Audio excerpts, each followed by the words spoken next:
Alright. Hey, everything's actually working for once. What a nice and pleasant surprise. Welcome everybody, lads. We are back, and this time I am unfortunately alone, as qualifying is already underway, so let's hop into it as soon as we can. My name is Ricky DC, you guys probably all know me by now. Well, I believe it's gonna be a fun one tonight out there as well, so let's enjoy it, shall we?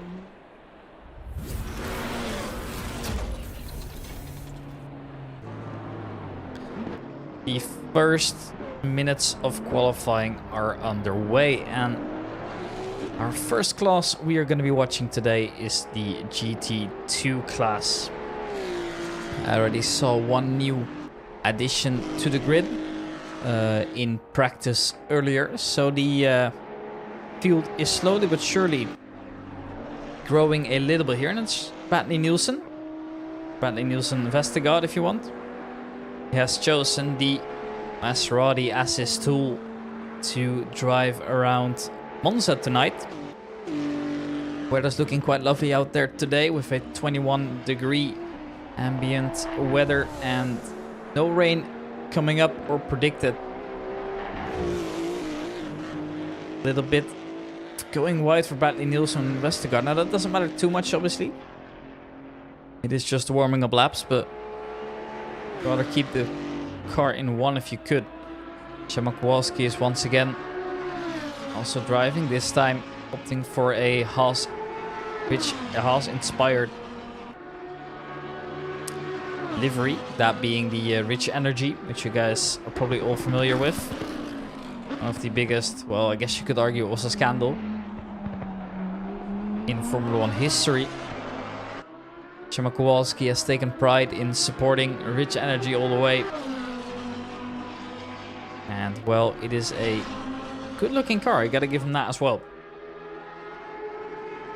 Obviously, GT2s are supposed to be relatively competitive out here tonight, thanks to the extra power they have compared to the GT3s. Monza obviously features not that many corners and quite a few longer straights, where the GT2s will most definitely feel comfortable. See, that lack of downforce is still gonna play a part, however, in the twistier section. That's a small mistake by Kowalski there. Definitely will cut into his lap time. Perhaps not the start he would have hoped for. Stetter also on track. Also one of the Maserati drivers. And the owner of the league, of course, looking to do some damage into this one, the driver number 2. Has obviously had some pretty decent results in the past, but can he keep that up? That's the question we are all asking ourselves.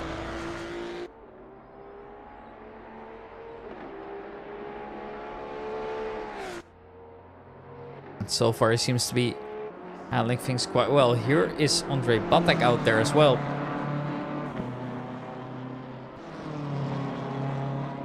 Interestingly enough, he's actually in a separate class here, so I'm not entirely sure what's going on. You can see it shows that he is in a GT3 Pro class, which I'm a little bit confused about. Maybe somebody else that knows in the chat can let me know as to what's actually happening. And welcome Todd Brown to the stream. Hope you're doing well. Here's Aaron Sparks. Aaron Sparks is a driver I've known for quite a while now. Told me that the livery that he has is inspired by, for example, the company where his wife works. And the American driver, obviously living in the UK, is one of the drivers that I will see very soon at Donington Park for the BTCC opener. Which I'm very excited for. My first trip abroad in a long time. I believe the last one was when I went to Sweden in November, which is quite a while back now. Definitely feels good as well to be back at the circuits here. Had my first race weekend at TT Assen the other day. Well, the other day. That actually being, well, yesterday, but good fun. Most definitely missed it. Aaron Sparks cutting a bit across. It's not going to do his lap times any favors here. And here we've got the Williams inspired Samuel Mbugua KTM. That is probably my favorite GT2 out there tonight. As you can tell as well, I'm a little bit less excited and energetic on the cast here. I'm still a little bit sick.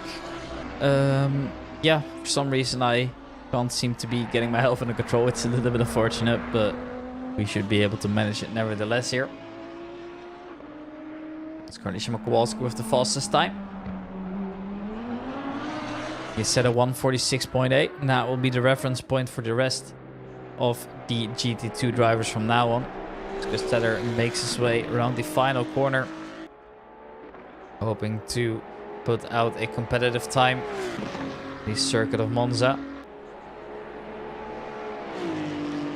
And I must say, Parabolica look quite good, but it's only good for third place right now. And obviously there's still a lot of time to improve, so I'm not expecting too much here. As Samuel Mbugua is now also approaching the back of the track slowly but surely. What can Samuel Mbugua do then? The answer is, well, push Chris down one position. So that's a podium place, at least for now. So we fall back over to Bradley Niels of Vestergaard. We also see there's a driver behind him. Let's see if he'll help her and Vettel did the lap time. Obviously this toe can be very handy.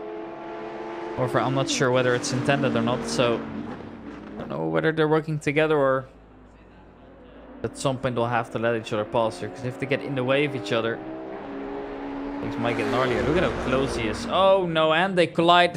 Oh, it's such a big crash as well. Both of the drivers just into the wall. It's just about the worst thing that could have happened. Luckily, obviously resetting is a thing. That one stings. That one stings a lot. So, not the cleanest of starts here, and a rare incident in qualifying. We don't get to see those very often here.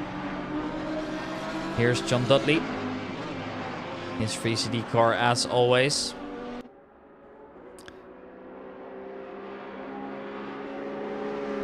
I don't know. Wait, is that the... Wait, did I see that correctly? Is that the Rolling Stones logo? Oh yeah, it is. Alright, well. Sure knows his music. That's good to see. Let's see if he also knows how to drive quick around this Italian circuit.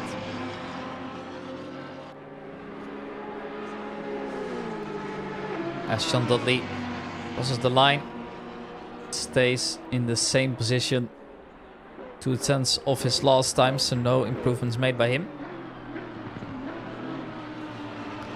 There's still a lot of time to keep going, of course, as Szymon Kowalski is looking to extend on his lead. They're currently 6/10 faster already, even close to 7/10.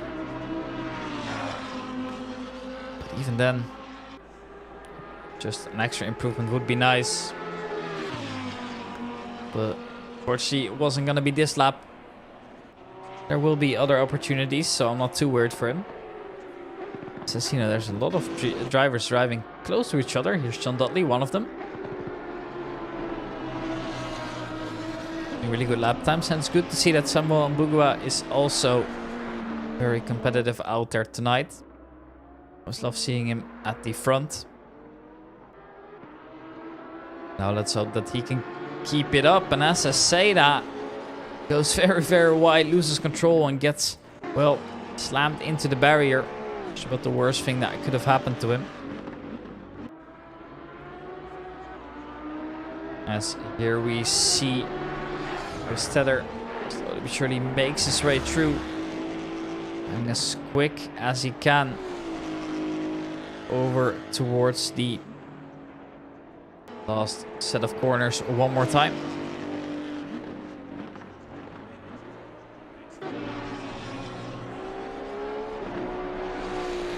Steller now once again wants to push himself back up. Obviously it wasn't Mbugua to take over the position for him, but Chris Steller's decided to not finish up the lap. See, the first 10 minutes have now passed and all the drivers are making their way back in, and that basically means that qualifying is coming to a conclusion here for the GT2 cars. All the GT3 cars now making their way onto the track. Kowalski staying out.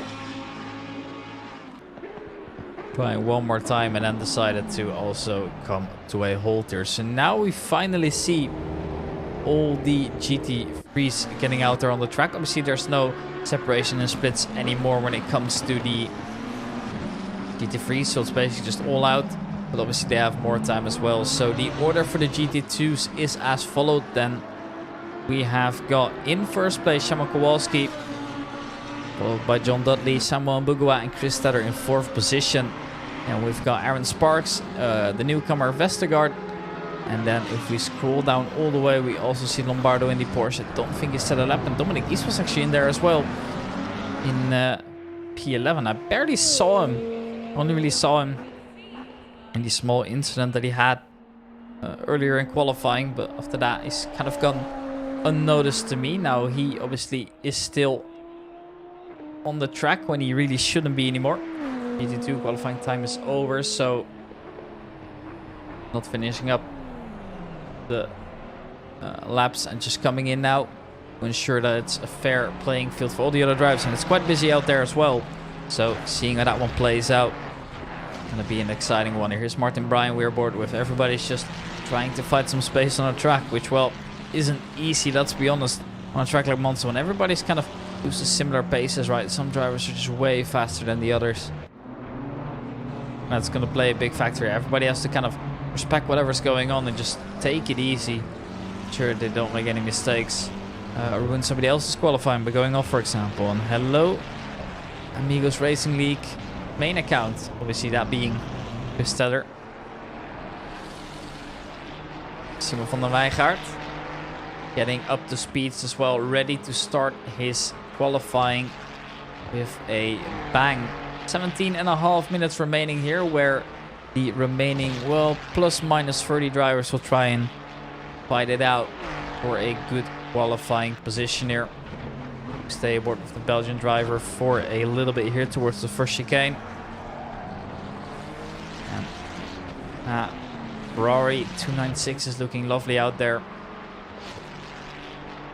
Such a stunning car that is, sponsored by Tic Tac. A band of mints that I haven't actually touched in a long time now that I think of it. Used to mass consume these things, dude. Not anymore though.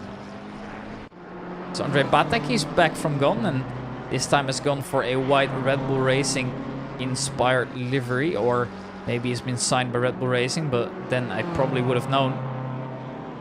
And the driver once again back in the same driver number as always, that being number 4.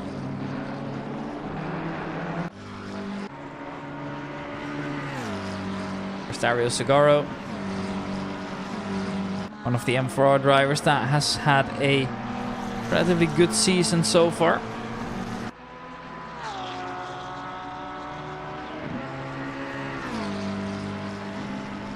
Dario Segaro, as for now, is 2nd place, only bested by Szymon Kowalski. Yeah, 20 minutes to Chihuahua. Yeah, you've got some time.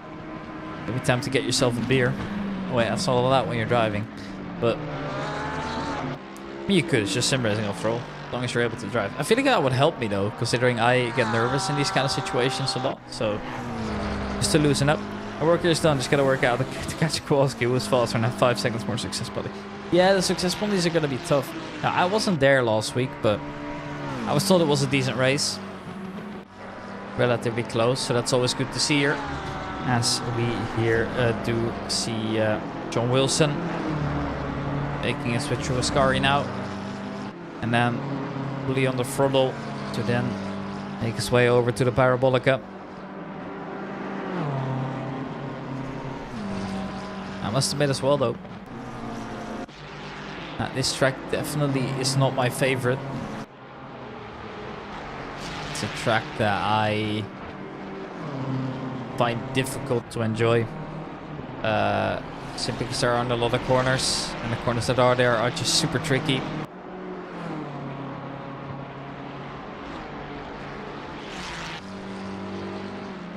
There's Darren Christie.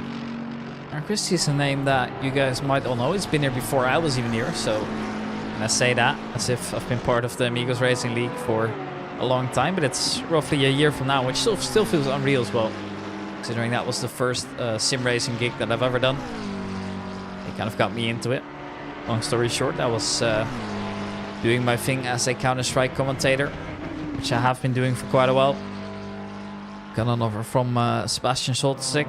He hosted a Assetto Corsa League, but in the end nothing really came of it. So he introduced me to Chico Lane. Far would then introduce me to the Amigos Racing League, and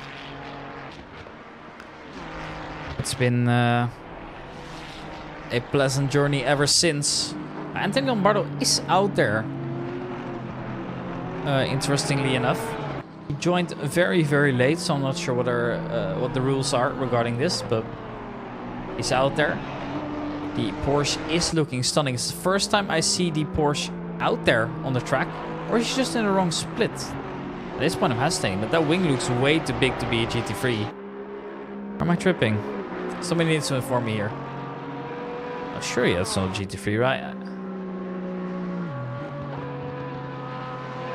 You know what? I could just be very mistaken here.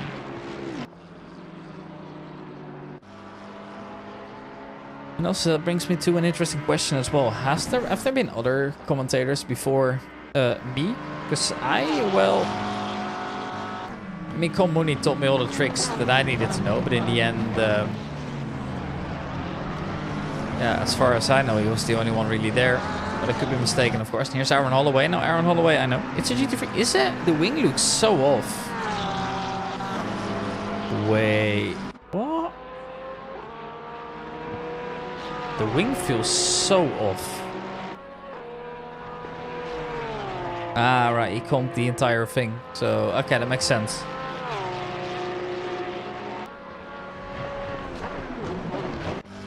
Or is that just one of the older GT3s then?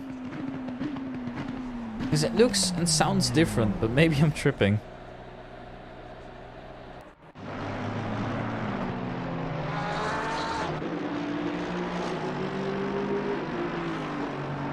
But he is in the amateur class, regardless, so...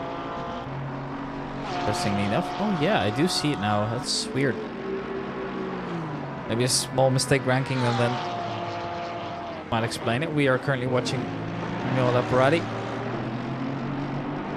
doing his thing as always, as we see David Hill making his way.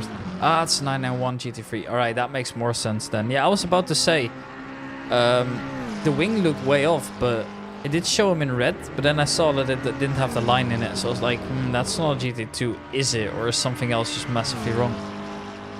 David Hill, 7th fastest at the moment. There are lots of drivers approaching the start finish. It's always tricky to find out who's actually coming. And here's Darren Christie taking a very, very wide line. Most likely didn't have the greatest of starts to the lap, abandoned it somewhere halfway or towards the end, and then decided that a good exit will make for good preparation, which is not wrong about. Harry Howard finds himself resetting into the pits here, and here we've got some more M4R drivers. The M4R squad is kind of taking over at this point. It's Valero Poli, also one of the newer drivers in the Amigos Racing League, as far as my knowledge goes. So it's good to see that they're bringing more and more members in, but at this point, might be worth to rebrand to M4R Racing League. Here's Gianluca Rigatti. He's looking lovely out there today with a Oracle-sponsored McLaren, and now being an IT, I'm not a huge fan of Oracle Corp. Oh, I should probably stay silent about that one.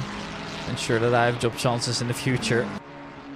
Go on forever about certain companies, but probably shouldn't here. And here's Martin Bryan. Now, Martin Bryan was a driver I very briefly talked about during the beginning when everybody was trying to create some space. As Martin Bryan now crosses the line, hoping to improve. Fortunately, though, it's not going to be the close. He was very, very close by, but in the end, just couldn't do it. Christian Brosco now also makes his way into the Parabolica. Ensuring he can take the widest line to Maintain as much speed as possible over to the start finish line. Christian Brosco goes from P22 to only P23 and then P24. Actually falling off there. I thought that would be a good opportunity to try and improve on the lap times, but in the end, unfortunately, that wasn't the case here.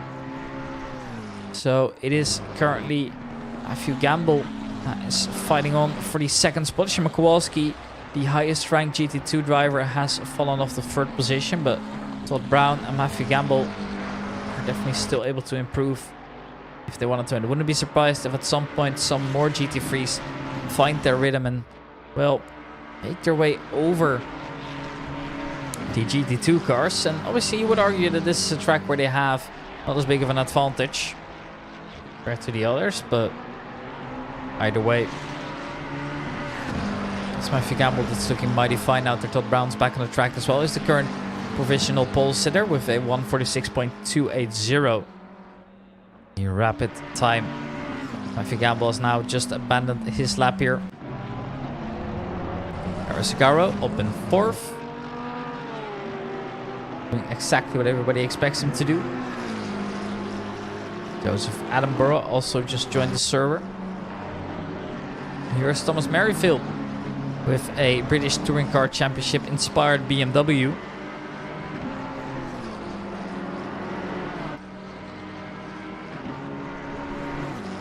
Currently sat in P31. It's exactly 30 drivers within 2 seconds of the leader. Quite a big number of drivers out there tonight, and all seem to be doing relatively well here. So I bet this race is going to be as competitive as ever. Doing this 75-minute mandatory pit stop race as well, where you need to refuel for at least 1 liter. You can do a splash and dash, or you could take tires. I already heard some drivers before headed into the briefing. I already heard a few talking about taking tires this race here, so interesting to see how that one plays out. There's Anthony Lombardo just doing his thing out there in the Porsche 991. Car that I didn't really see on track before, but I must say it's a stunning one. And the livery definitely helps with that one. Very well made livery. Yes, Anthony Lombardo needs to be careful. There's a other car coming up his inside. That is the number 5 driver of Dario Segaro. 5th position is for him, as Gianluca Rigatti had overtaken Szymon Kowalski, and therefore also Dario Segaro was and still is behind Szymon Kowalski. I can just imagine how it feels for Szymon Kowalski as well, right? You have to kind of hope that nobody really improves on their times as much, because at this point you can't really do anything. The only thing you can do is watch the stream and hope that nobody really overtakes your position. Obviously they are in separate championships, but considering the spots between the best and second best GT2 are quite a few, basically 10. Don't expect it to be that important for now if he loses loses a position in tour. Tom Wegman goes very, very wide. The Dutchman flying over the track, maybe a little bit too quick. Very interesting to see how he can do in this race. Currently, he finds himself in 6th position with a 0.7 second gap over towards Todd Brown, still leading. Martin Bryan just the line one more time, but once again, no improvement there. Wegman, exact same thing, but also really able to get out there in a hope to improve. And here's John Wilson making his way through the Parabolica as well. His BMW M4 crossing the line, hoping to get off P24 and aim for a top 10 spot. Is that gonna happen though? The answer is quite simple. The answer is no, at least for now. Obviously there is still 5 minutes to go, so don't sweat it too much. There's still a couple laps to go to improve here. Matthew Gamble's making his way through the last corner once again. Hoping to dethrone Todd Brown, but Todd Brown is showing that his skill level is simply unmatched at the moment. Matthew Gamble is quick, but unfortunately not quick enough on that lap.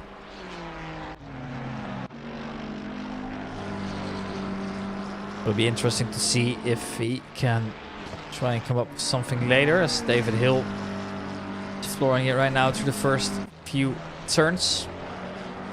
First chicanes, and then the right-handers coming in, followed by this very tight corner combo once again, and it looks like David Hill is flying across the circuit right now. As more and more drivers are setting faster and faster laps, we're not seeing that many changes anymore here, so it looks like everybody's getting close to their limit in terms of well, performance, I like to say. That might change here. Tom Wegman once again gets across the line in P6. Improves on his time significantly, but unfortunately doesn't move up a position, but at least will secure him a little bit of a well, more safe position regarding qualifying. And hey, Todd Brown, how's it going? Hope you're doing great. Don't think you're stressing it too much, considering the lap times she put out are, well, spectacular to say the least. Jack Christie makes a small mistake, has to cut across, which means his lap time is also invalidated here, so he's going to have to try again here, as Alessandro Franco doing his thing once again here, but also goes a little bit wide and therefore loses a lot of time. So we're seeing some improvements on them. And here's Andre Batek again. Czech driver looking to improve on his current P18. That's a respectable midfield position. But whether it's going to be enough to be at the front, I don't know. He's going to have to do some magic in the upcoming laps here. And he's going to try and do this with just 2.5 minutes on the clock. The Red Bull Racing, well, the virtual Red Bull Racing driver, I suppose. Coming across the line and stays P18. There's track history again. Well, we saw him as up his lap, so chances of him improving are very minor. In fact, should be invalidated in the first place. And here's Angelo Orlando. And he's in P25, so that looks like a position where I'd like to see him push up a little bit more, but unfortunately it's not happening at the moment. Driver number 271 is going in. It's Christian Brusco. Currently set in P29. Another M4 Squadra course driver. This time at their home race in Italy, of course, but no improvements for him. And well, it's funny to say as well that once again the top 10 is completely dominated by the split one drivers. That's to be expected, but Dan Poole is making a solid effort at keeping up with the big boys here. He's currently the lead split 2 driver. And the most of the split 1 drivers are all the way in the back. So how that one will pan out in the end is pretty simple. We usually see that the GT3 split 1 drivers are just going to make up in time over race pace, even if they have bad qualifying, like some of the drivers that are still towards the back here. For example, Dan Pickles, who's stood in P32 of 43 drivers. So we did see some drivers join as well later on in the session. Dan Pickles, well, will not be happy with his current result. 30 seconds remaining of qualifying. Obviously everybody was able to start a lap within the time is allowed to finish it here. The rest is going to be done. So if you can't cross the line in 30 seconds, you are on your last lap here. And Brown's wondering if he should have set another time. Well, the good news is that Gianluca Rigatti is in the pits, but Matthew Gamble's still going though, with 10 seconds on the clock. It's a possibility that he even makes another lap in as well here. 3 seconds on the clock. 2, 1. Is he going to be finished? Yes or no? Well, the answer is no, apparently. He is allowed in another lap. That means he has one more shot, but no. Well, there he goes. That does play in the hands of Todd Brown very nicely. Therefore looking to secure his place. I mean, the only driver that is still relatively competitive is half a second of the pace. So that's Tom Wegman. So Todd Brown looking safe for now to start off qualifying position here. As Marco Lowry is once again the fastest driver in the split 2 of things. And Tom Wegman, well, there's a car ahead of him spinning out. Just try not to get distracted as David Hill pushes down Tom Wegman as well. Making his way through Ascari now. Only a handful of drivers here still on the track at this moment. Tom Wegman makes a mistake and that's going to be the end of his lap. I can say that, basically guarantee it. Well, that's a shame. Definitely there was some more potential into that lap, but unfortunately it never came off in the first place. Yeah, lap unfortunately ruined, but that's also good news for Todd Brown, who has basically secured that great qualifying position for him now.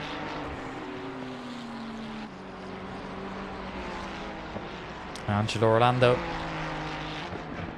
finishing off the lap into the pit lane. So that's what most drivers tend to do when time's already up. Do it more fairly. Alessandro Francone is finishing, however, and crosses the line without improving.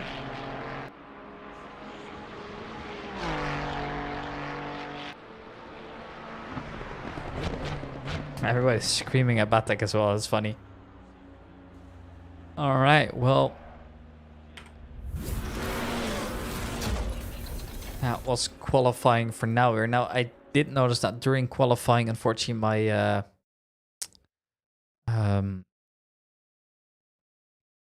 race control wasn't doing what it's supposed to do. That definitely doesn't help, but it's just how it is, I suppose. And, well, here's the order one more time then. Todd Brown starting on pole position, followed by Gianluca Rigatti, Matthew Gamble, and then our first GT2 being Shama Kowalski in 4th position. Eros Agaro, David Hill, Tom Wegman, Nico Handke, Tommaso Bocci, and Richard Christie. They finish off our top 10. And then in P11, we've got our first split 2 driver, that being Marco Lowry.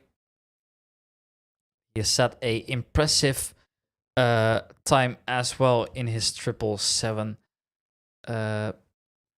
BMW M4 GT3. 9/10 of the pace, which is pretty impressive. Then behind Marco Lowry, we've got Oliver Jewick, Dan Poole, John Dudley, Samuel Mbugua, and we've got some of the new drivers as well. We've got Eiling, Wilson, Batek, Tedder, Christie, Holloway, Orlando, Giese, Leporati, Dosso, Wilson, Christie, Guy Cunahan, Roberto Miglioli, Brusco, Gilardi, also one of the new drivers, Pastores, Pickles, Adam Burrow, Merrifield, Brian, Van den Weijgaard, Howard, Polly, Francone, Sparks, Lombago, and Nielsen Vestergaard to finish off the order. All right. Now it's just a matter of waiting here as we see the times getting applied soon. Is a 15-second penalty for David Hill. Guy Cunahan had himself a victory as well, giving him a penalty. And then we've got John Dudley, GT2 class. Now, as for the second place, we've got Gianluca Rigatti, Marco Lowry, and Shama Kowalski, all with a 10-second penalty. And then in the third place, we have a 5-second penalty for Matthew Gamble, Leporati, and Dominic Giese as well. All right, well, we are currently getting ready for the stream of the race, which is going to take 1 hour and 15 minutes, and I'm very much looking forward for this one. It's been a while since I've been on the mic. In general, I've had exams since then. I've only done one Counter-Strike cast, and that's about it. The harsh reality of a student, of course, as we're all very familiar with, I suppose. Now let's get ready for the race, shall we? We have got a long one ahead of us, and I hope I'm not too tired in the end of it. So I'm gonna be here for a while. Actually, what time do I need to wake up? That's a good one.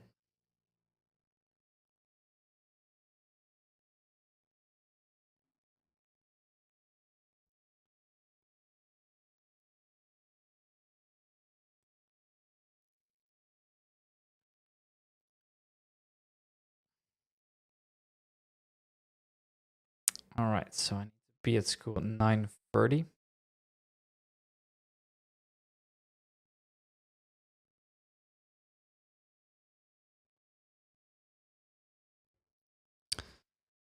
Okay, well that brings me to the following point.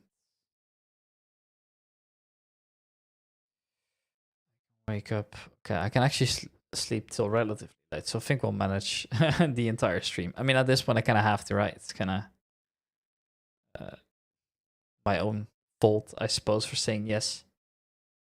But yeah, we'll be okay, I bet. All right. Yeah, exactly. Take that one. And we'll most definitely be okay. Okay, beautiful. All right, so the session is going to start in 3 minutes. And the penalties will be applied as always now. They're not applied as we speak, but we're working on it supposedly.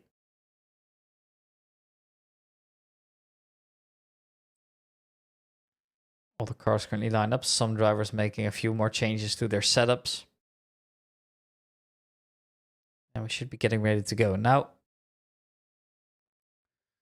obviously, it's always good to see some variety in ACC as well, right? Because I noticed that everybody's kind of on the Nordschleife hype train, and that makes a lot of sense because it's a legendary track. People love it. And, well, it's a good addition, don't get me wrong. However, I think it's also safe to say that the track pool was kind of getting dull. I mean, there's a lot of tracks that everybody wanted, and it's some American tracks that were very highly requested. Hockenheim is a popular one that isn't in the game right now. And it's a shame we don't have those yet, but who knows, one can dream, right? Red Bull Ring was a great addition, I think, despite me not being the biggest fan of the track. It was a fun one to add as well to my collection. The Nordschleife will obviously add for hours and hours of entertainment. I see penalties are slowly but surely getting applied, so that's nice as well. Right, let me open up the chat again.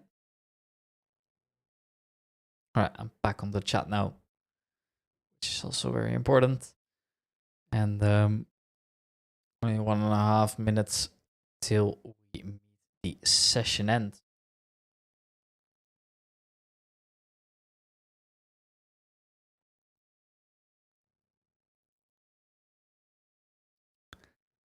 And Pickle's ready in position now too.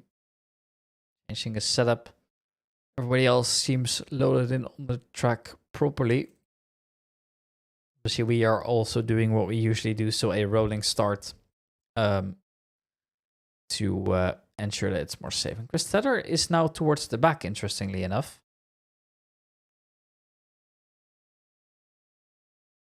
I don't know what to call for that is because I'm pretty sure that's not where he qualified. Although I could be mistaken, but I'm pretty sure he wasn't there. It was Nielsen Vestergaard in the last position. I'm like 99% sure that was the case. But well. Sometimes interesting things happen. And yeah, well, that happens, I guess.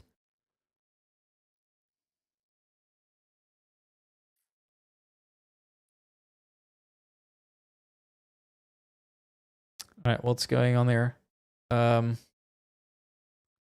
Please put the live stream in the chat. Don't know why, but somebody's saying in the chat as well that Chris is a hero. Whatever that's supposed to mean. Right. The grid is lined up. Maybe in a moment now, I'm turning on my music again, or my sound again. As it shouldn't be that long anymore. First drivers have started driving as well, so let's swap over to the camera and enjoy the scenes.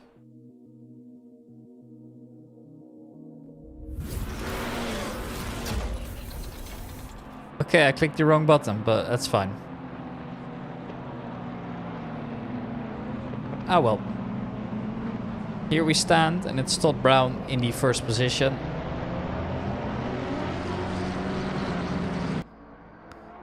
I don't know what's happened though, his livery seems to have disappeared.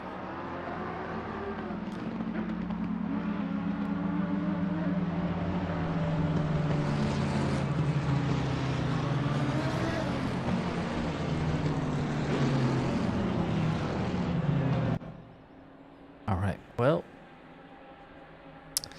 We are getting ready. Apologies, had to quickly deal with my dad coming in. That happens from time to time. Wasn't in the admin, had to leave and had to rejoin. Alright, that makes sense. Good luck from the bat though.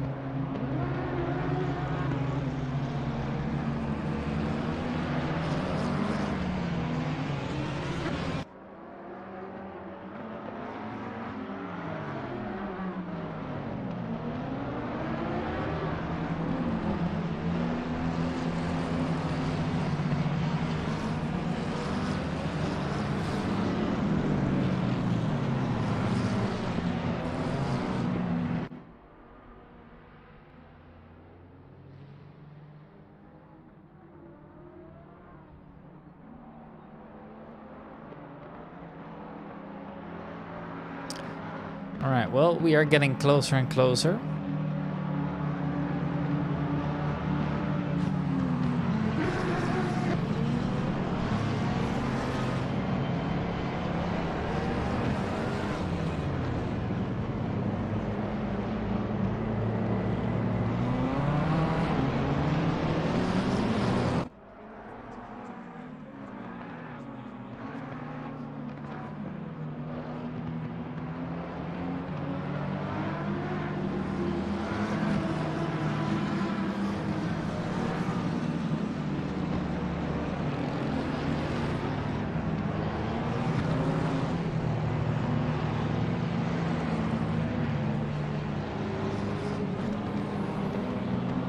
Scary is paused, which means it's just one turn from now on until we get racing.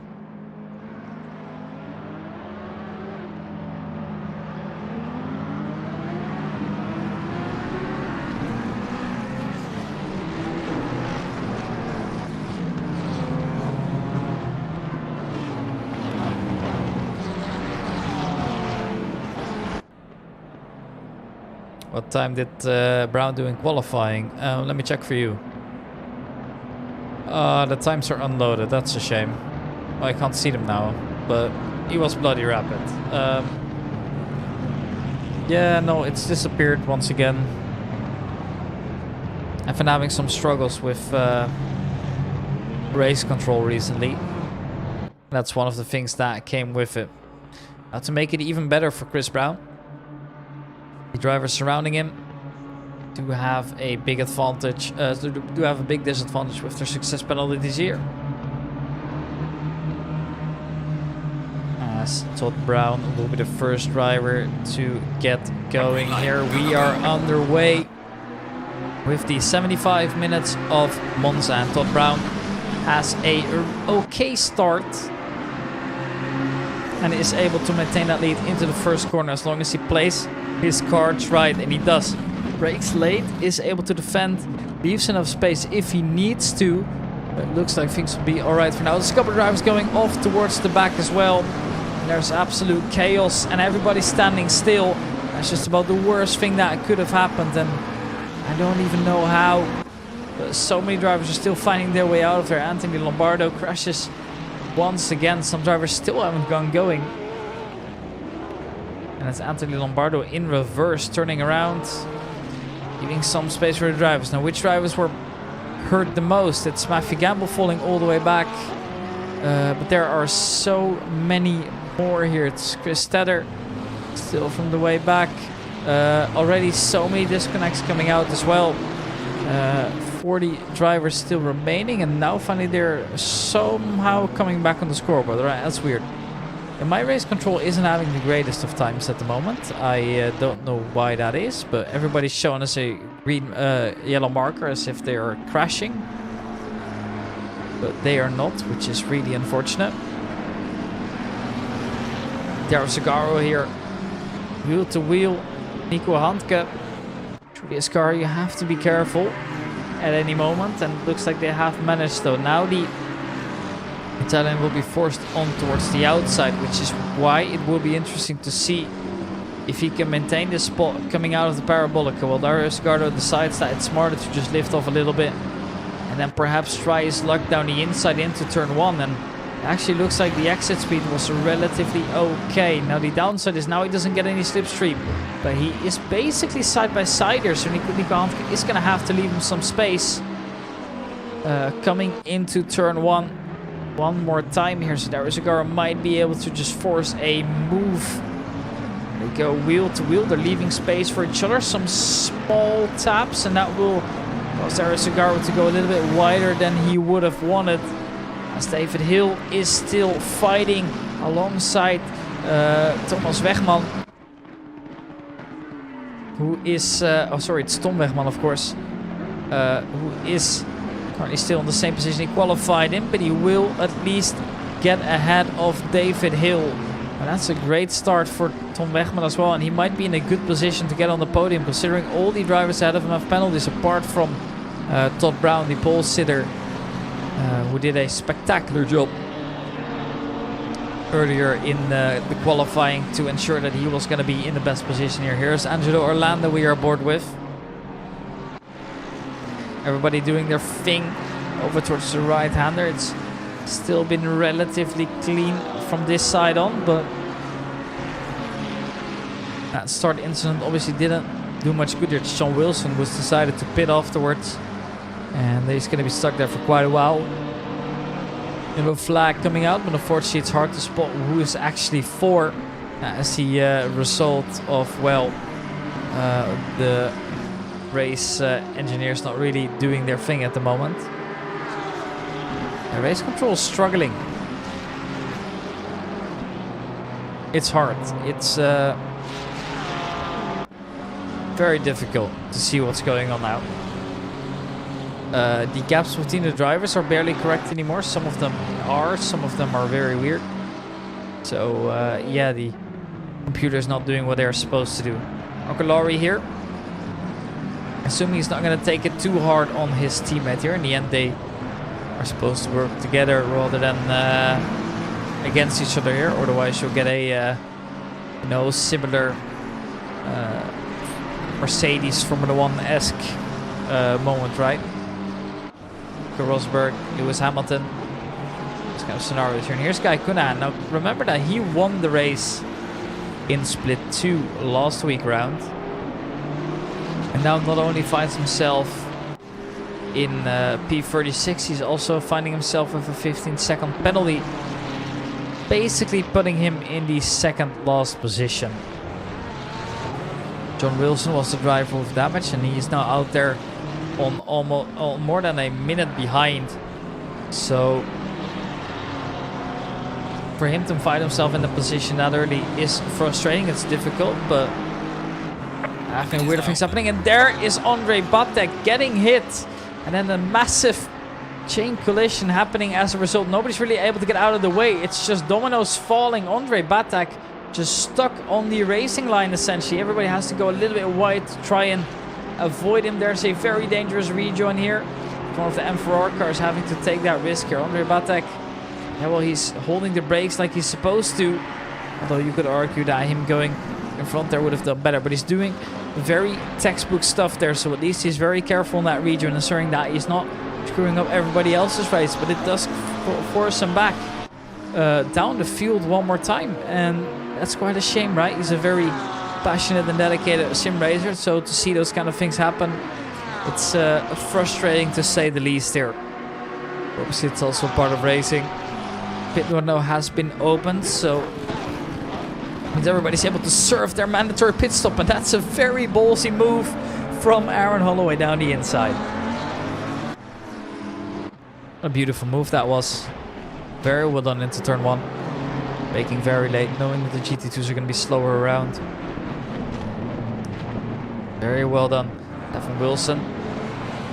Well, not in a terrible position compared to the other Wilson we have. The 28 is recoverable. And I have to keep in mind as well that Stefan Wilson was kind of towards the back earlier on, thanks to the crashes and everything else that he's been involved in. So we swap over to Thomas Merrifield. That's just a little bit of sand, and that does cause him to lose a bit of pace, but no way for the driver in behind to make a move based on that. So for now that order doesn't really change here, but Thomas Merrifield, well, he will be feeding that pressure, that's for sure. It's Stefan Wilson right behind. And coming into Ascari soon. We are going to see them possibly side by side into it. That's exactly what happens here. Actually, the BMW already ahead. So, it looks like he's not taking any risks into this. Thomas Merrifield loses the position, but at least makes sure that nothing else happens, which is arguably even more important there. Richard Christie side by side. It's Oliver Jewick he's found himself battling with. German obviously being known for being really, really rapid out there as well. But Richard Christie has a lot of experience under his belt, having been racing for quite a while now.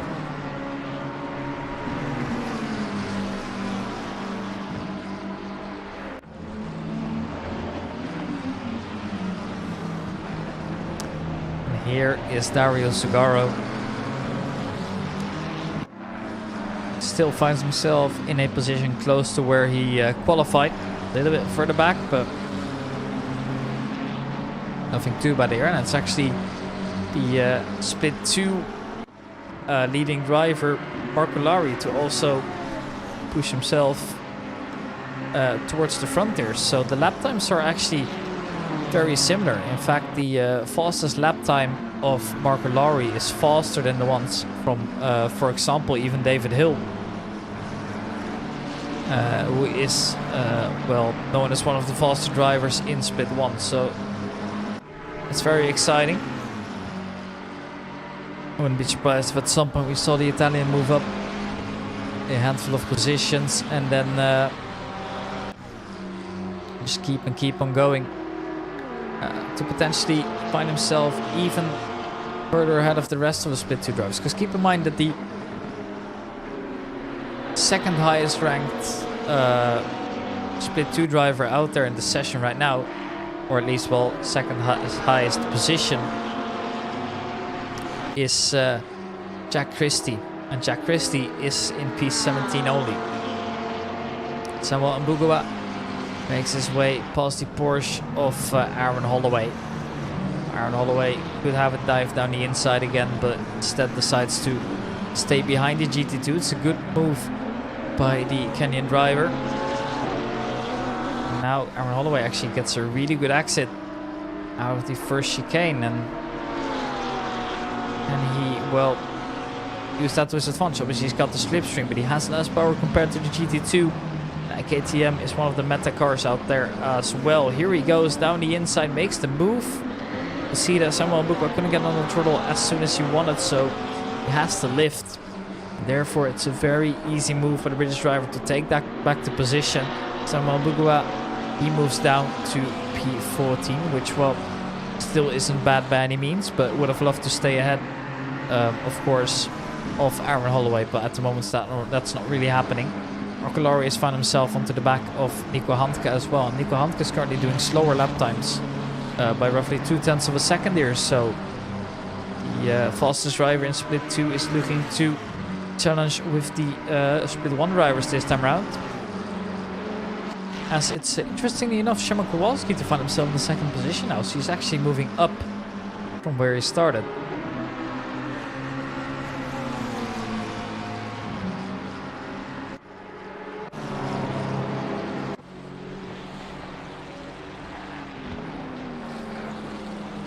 Stefan Wilson, the driver that is supposedly Split 1, but this time around is struggling. And there he goes into the wall just to make it even worse. Stefan Wilson So far, it's been an absolute nightmare for him. Involved in the massive incident into turn 1. And then later on, we see a couple other drivers as well, just having these kind of moments just to make the race even worse. Now, here's Martin Bryan, close to the American Aaron Sparks. And it looks like the GT2 driver will just simply have to fall off. It's just much more pace here for Martin Bryan, who actually had a very decent qualifying for his first showing, at least his first showing for me. I don't know if he was on track last time round. We had some good fun watching him in qualifying, and always good to see some new names as well. Valerio Poli goes a tiny bit too wide, but it's not as bad. And here we see once again it's Martin Bryan just pushing himself up the field order in a rapid succession. It's Simon van der Weijgaard losing out and now falling behind.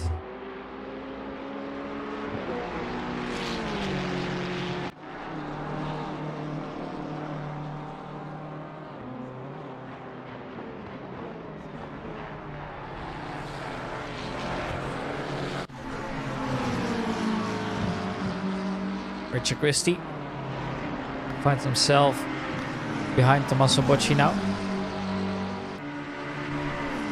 One of the Autogaro Racing drivers running their special Italian liveries, designed specifically for Monza, obviously celebrating their home race at this beautiful circuit. It's always good to see some creativity out there. I must say the livery definitely it's been a popular one in terms of how people have liked it in the community. Is it however going to come with speed? Well, as for now, he's doing alright. He's in 10th position, where we find him to be stable, and despite the pressure from behind, Richard Christie showing that he can indeed drive, and ooh, that was a little bit too close for comfort. And well, as I say that, it's actually Richard Christie moving up a position. Tommaso Bocci back into attacking mode, I'm afraid. But McKee's right behind. Still a 2.5 second gap here in the GT2. He's the second driver currently in there. And a, well, interesting livery he's gone for. It's the number 33 Red Bull racing car. That's oof, that's one of the McLarens. Standing in the opposite side, it is the number 71 driver, I believe. I think I've seen it correctly, but unfortunately my race control doesn't work. And I think he's gone from the server as well, so that leaves a big question mark as to who it actually was. It was a 79 driver, I think. Is it Dan Poole then? Yes, it is. 79, not the 77 car. Standing still, letting everybody by. I wonder if he's going to continue. How has he even ended up in that barrier? Was it then perhaps a little bit of oversteer and then on the exit of the last turn of Ascari? Well, I'm not entirely sure, but not doing him any favors here. The blue flags are out as well, as John Wilson is now ahead of Alessandro Franco, but still by a massive margin. There's Simon van der Weijgaard again.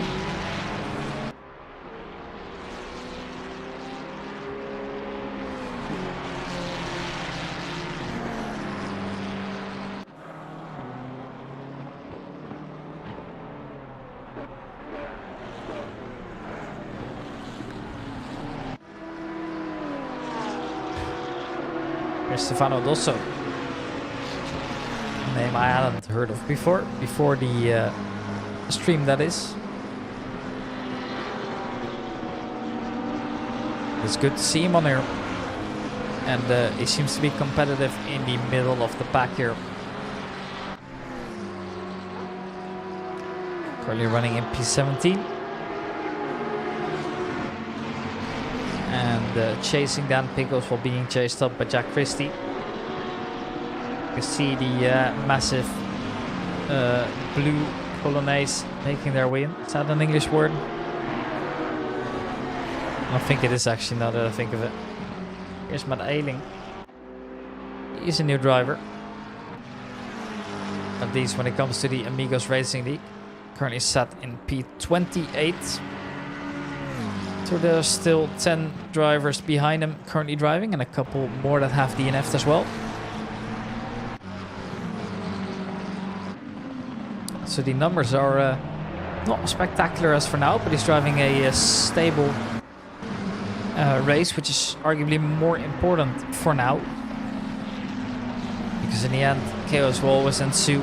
And as we speak of chaos, well, there is Matthew Gamble, as well as... Oh no!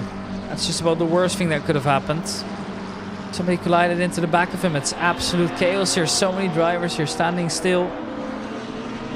Crashing out. There's drivers standing all the way back there as well. Who isn't able to rejoin. Well, it's just about the worst thing that could have happened here. Both of them lose a significant amount of spots and now have to find themselves back up again.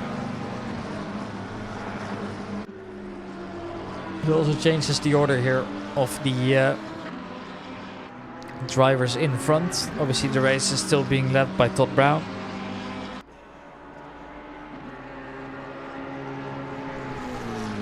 And then behind him we have Shema Kowalski and Dario Zagaro now. Jack Christie in P8 now. Matthew Gamble, well, he's now in the middle of the pack, believe it or not. Yeah, that's what happens after one small silly incident. I'm sure somebody will have a look at later. And headed into the pits while serving his mandatory pit stop with most likely also some kind of repairs.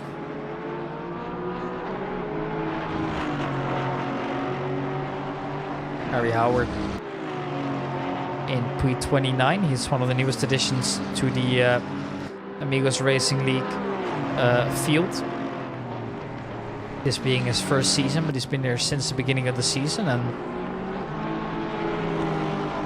he's been a competitive driver in his respective fields. Nowhere near the front as for now, but showing consistent results, which are really more important. Here's Bradley Nielsen Vestergaard. P31 it is for the Maserati driver. That being the last GT2 as for now, but we have seen a couple of DNFs as well, obviously. Speaking about the GT2s here we see 3 GT2s behind each other. It's Dominic Gies. Then we have John Dudley and then we have Samuel Mbugua and then John Dudley. Currently it is a German in the lead between the two as Nico Handke loses the position, and now we see Marco Lowry in the top 5. Keep in mind that's a split 2 driver. I know I've said it many times before, but it's just very impressive. It deserves to be mentioned, I suppose.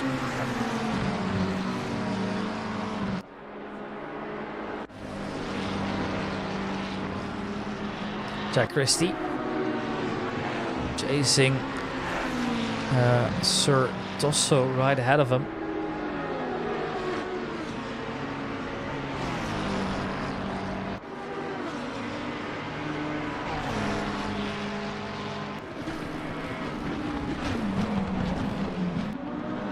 In McLaren still chasing as they make their way through turn 1 and 2. As for now there's no clear winners, but at least everybody's keeping it clean. It's P15 for him.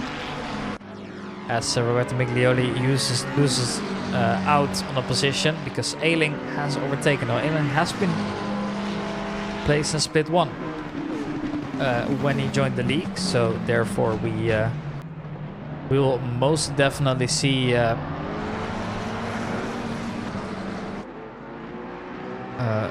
some kind of race pace that at least indicates he's going up there towards the front, despite all the incidents and all the other things he's been involved in.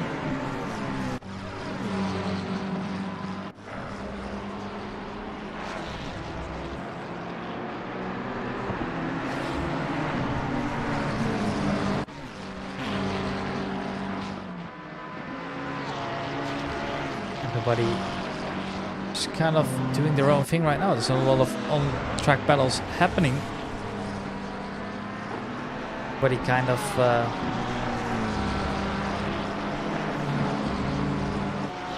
everybody's kind of doing their own thing, really. Nobody's really getting any closer or further away.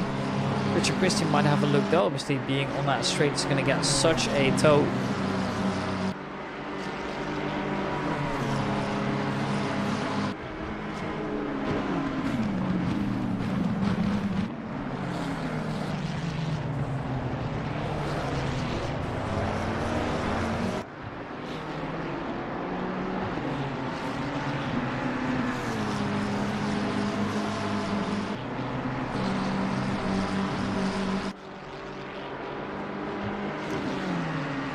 We see Marcolari, 6th position as Nico Hanke goes ahead, but Marcolari is keeping his head down.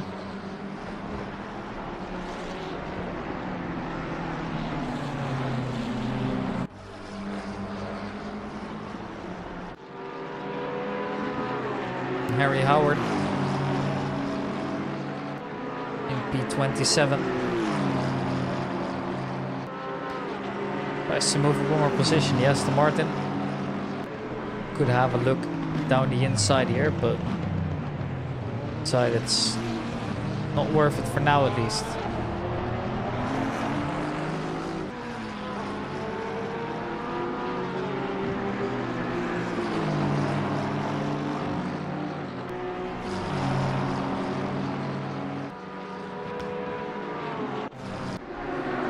Aaron Christie has been moving up. I've been watching his pace a little bit. Yeah, is currently set P19, but Andrew Orlando is struggling to stay ahead.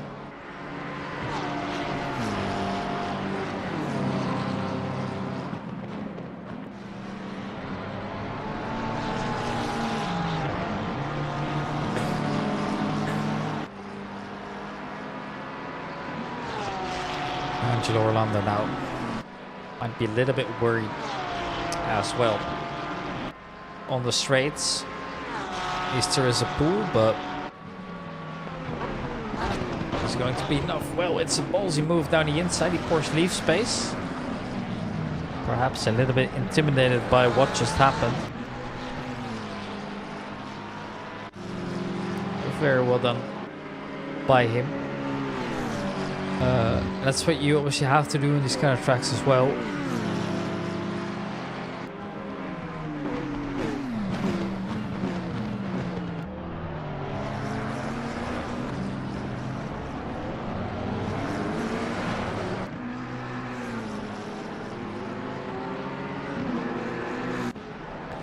And Orlando now once again loses the position though, as Leparati keeps going on.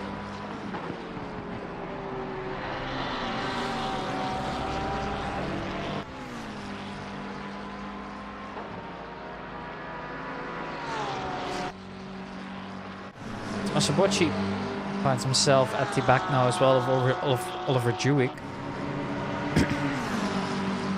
Jewick has been doing his thing in P8. He's been a stable driver, I believe, for quite a while now. Masabocci, one of the Italians that I've actually interacted with quite a bit as well. Found out he's a big MotoGP fan as well, which, well, quite funny because I was at the TT circuit in Assen, as I mentioned, and oh, what is that? Is that Marcolari? I'm afraid it is. Indeed it is. It's not a great sign. Has to go the other way now. Might as well hit some of those boards for good measure, but anyways, to continue my story here.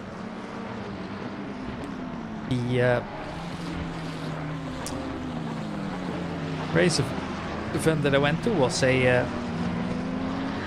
amateur racing event called ACNN. And the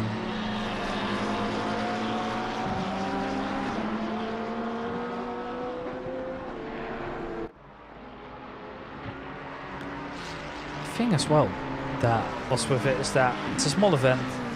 I posted some videos of it, not expecting too much. And when I sent just one video over, he asked me, like, hey, is this the TT circuit in Assen? I was like, yeah, it is actually. Wondering how I know that, because I always like to think that it's not that popular of a track for car racing drivers, but also the people that I speak aren't necessarily too invested in car racing if they're invested into motorbike racing and the other way around. But yeah, how he immediately found out that it actually was, which I'm pretty impressed by. You know, I suck at those. I'm not very good at those.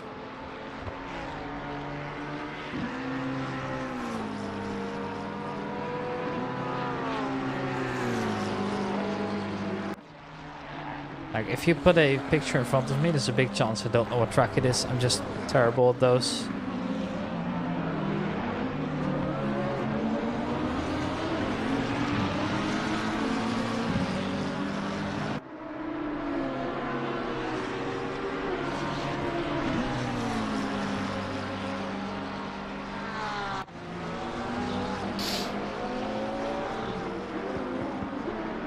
Van der Weijgaard moves up a position over Marcolari, which, well,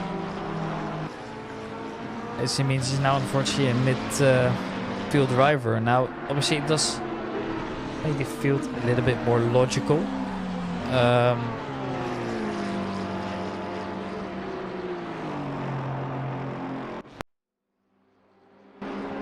As we had a small technical issue there with the sound, don't know what that was, but it's alright. A couple of drivers towards the back have also served their mandatory pit stop. Now, so Matthew Gamble served this, obviously to repair damage Pastores has. And Rigatti was actually one of the top drivers earlier, but unfortunately isn't anymore. McIndarty and Merrifield as well. They most definitely help. At least long term. Now you just can focus on your race, but everybody else is going to have to come in and might even find yourself in free air, even though the field is very divided at this point. That was to be suspected, I suppose. Now, Jack Christie goes into the pits as well to serve his mandatory pit stop a little bit earlier than halfway through the race. As roughly 30 minutes have passed now of the 75. So we are getting a little bit closer now, and everybody's kind of settled in a position where they kind of belong. We ignore some of the major incidents.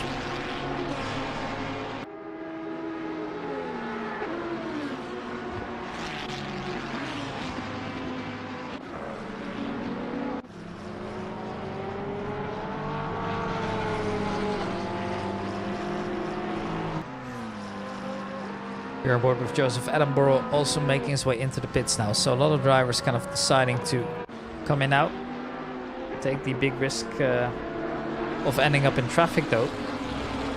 At this point you kind of are anyways, no matter where you really drive, no matter how many laps you are down. Just the harsh reality it is. As more drivers have left the field now, it's Thomas Merrifield now being the last driver. 47 are left, so we've got 43 minus 37 is 6 drivers that we have seen leave the server, unfortunately.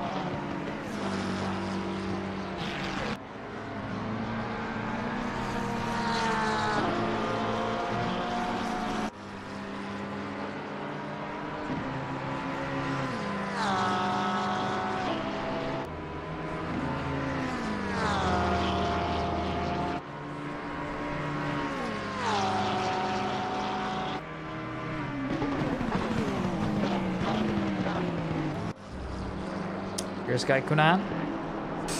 Taking a big risk there over the bumps. Needs to be careful. Those sausage curbs can most definitely throw you around at any moment.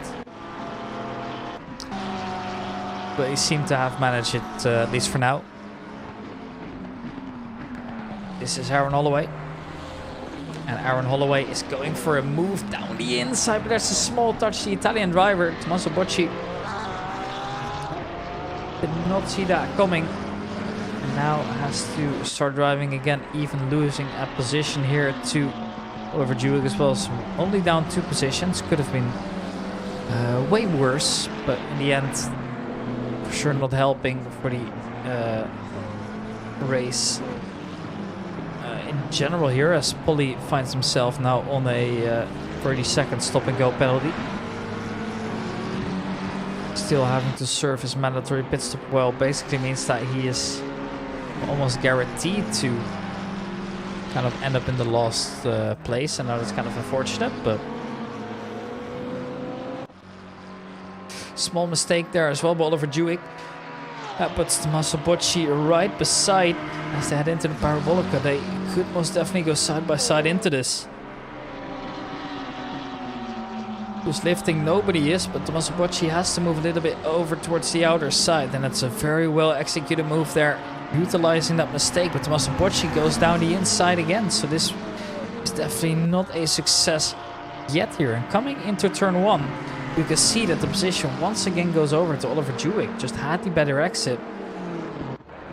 Tommaso Bocci could try and outbrake him into turn 1, but he's not alongside, so he has to wait.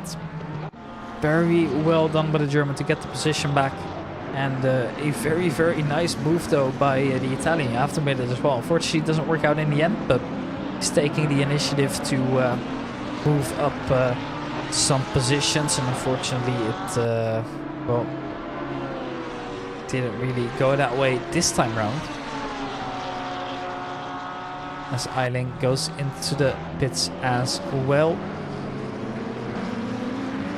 So the bottom 10 drivers all basically doing their pits now.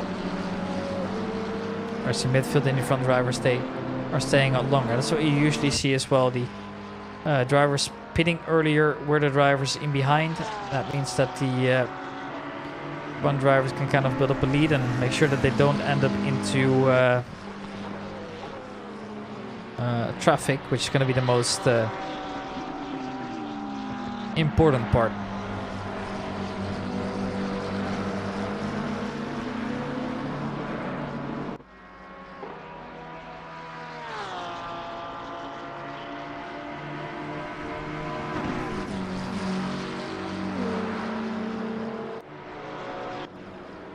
Badly Nielsen coming in as well, and Aiden is still in the pits. He's taking his sweet time in there as we watch Manuel Laparati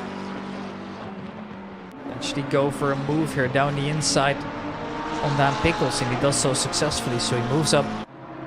P14 it is now for Manuel, as Dan Pickles has recovered this race. It's fair to say, quite far off, but now he's doing all right.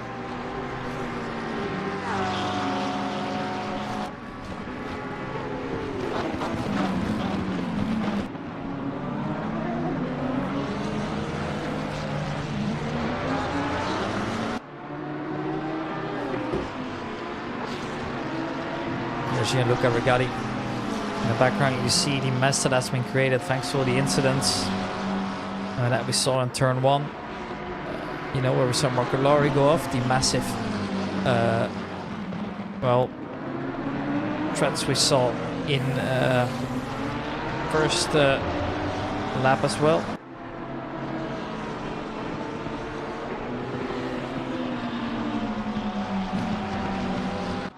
And Andre Batak also not happy with the result.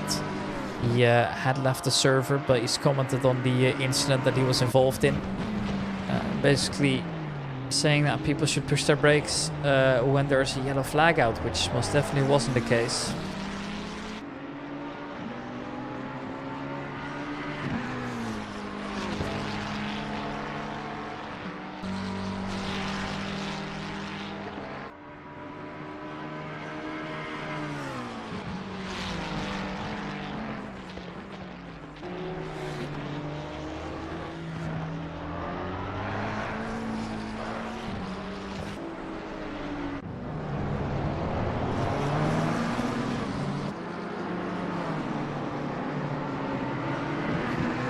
Max Christian Brosco here.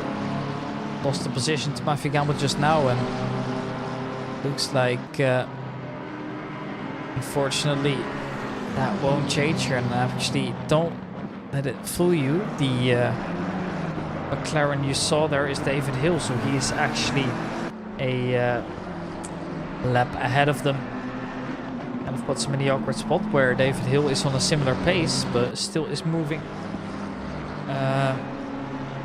behind the Matthew Gamble, which was to be expected, of course.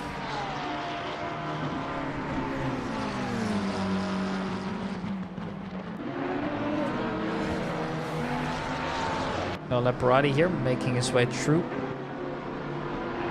We are at the halfway mark. As the halfway mark has been called as well.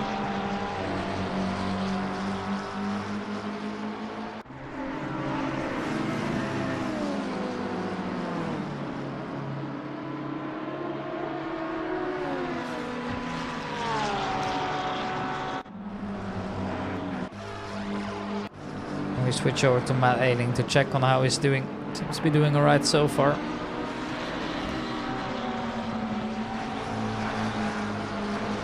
P26 to this frame, representing AP Racing, but goes very wide and onto the sand, but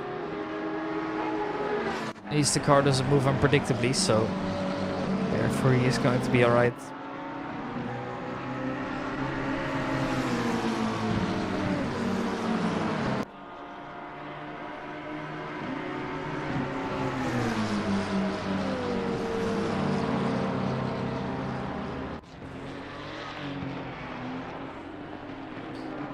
For Jewig here, well, is he gonna give up the position? I'm afraid he will.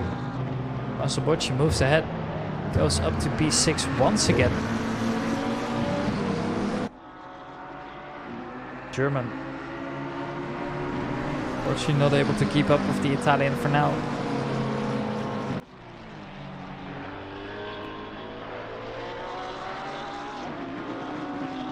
So Oliver Jewig here, 0.2 seconds behind it. Dominic Gies is also fighting with them for position, and behind him we have another group, that being John Dudley, Stefano Dosso, and also Leparati involved. Manuel being the last driver of that group.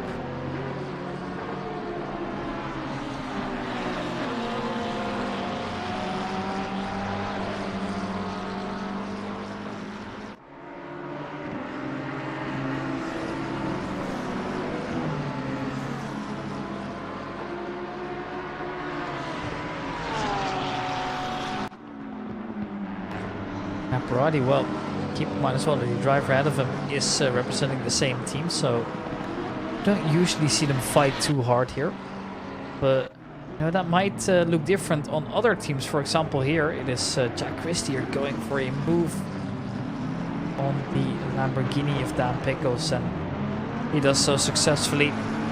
Nothing that can be done against it.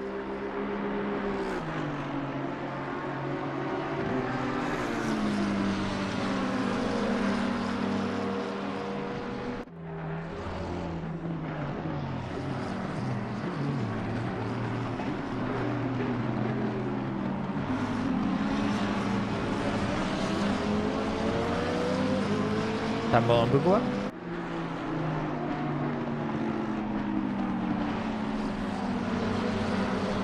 P18 it is for Samuel, but oof, that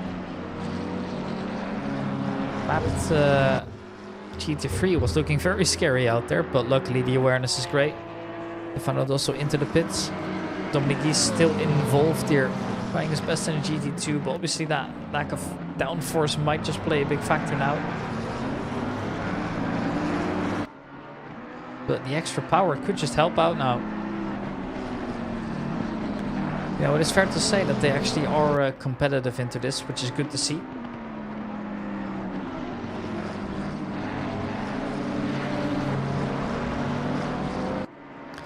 Stefano Dosso loses a position thanks to Richard Christie overtaking the pitted drivers. It's now all drive out from the drivers that actually have pitted.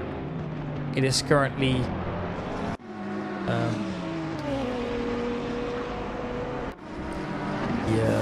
where is he now? There we go. Shimon Kowalski to lead. Aaron Holloway was right behind him.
Is still P6 for now, and the lead GT2.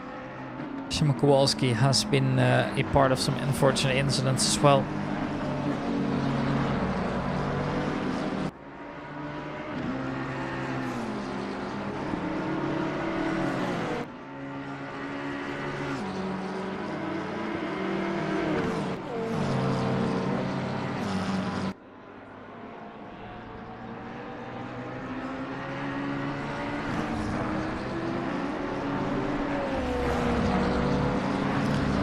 Sabochi though still following behind, and Manuel Lapparati moving out of the way as the KTM is significantly quicker on the main straight.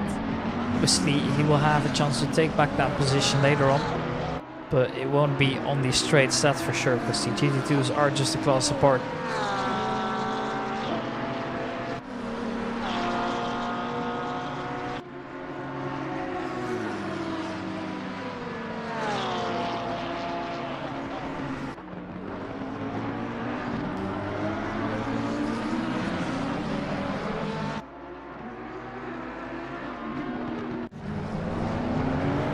Most drivers here kind of finding themselves in a position where there's not much to battle for.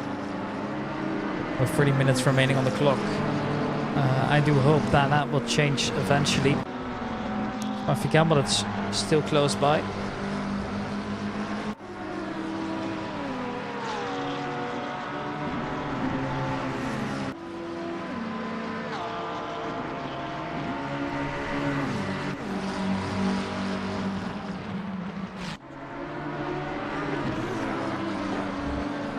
Gamble, he is still close by, but the car he's chasing is not the car he was attacking for a long time. But Aaron Christine finds himself in P16 now, which is well, significantly better than the position that he was in earlier. Moving up slowly but steady, but now with David Hill getting in the mix, it could be interesting. David Hill is still fighting for the top positions, currently sat in P2. Just behind Todd Brown, well actually said just behind, but the gap is 17.5 seconds here. There David Hill goes, making his way past late on the brakes. Murphy Gamble, great awareness, leaving the space, knowing that they're not fighting the same battle here. Obviously your Legion legally obliged as well to keep him there. And now I see the number 12 car coming to a stop. That is Valerio Poli. He already was behind by a big margin, 5 laps and a 30-second stop and go penalty. So whether that one's going to play out in the end, well, I'm not sure. As Gianluca Rigatti here goes for a move down the inside, but unfortunately a lot of drivers here don't really make the cut, and actually the Aston Martin jumped across. Gianluca Rigatti, rather than going for an overtake, actually loses a position. It's not what we wanted to see here. The current drivers have all served their mandatory pit stop, with the exception of the current top 7 as well. So this order is looking very definitive, but obviously John Dudley is going to fall off a little bit with his 15-second penalty still. David Hill obviously does have a gap to Nico Handke, but even that is not going to be enough. considering he has to pit and serve 15 seconds. So these drivers will still fall off massively. So when they come in, it's kind of where you see their true face. It's kind of where you finally can figure out where they really are.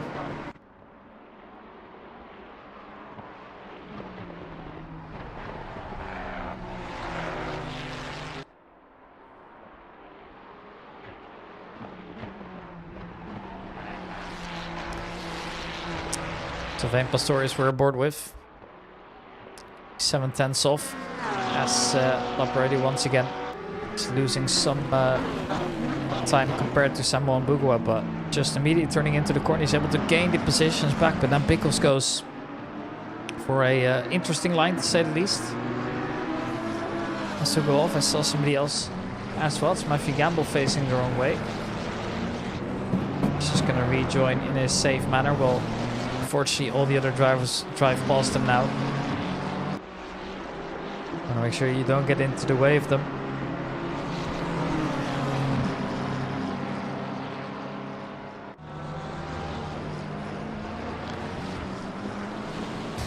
So Christian Busco now ahead of the McLaren.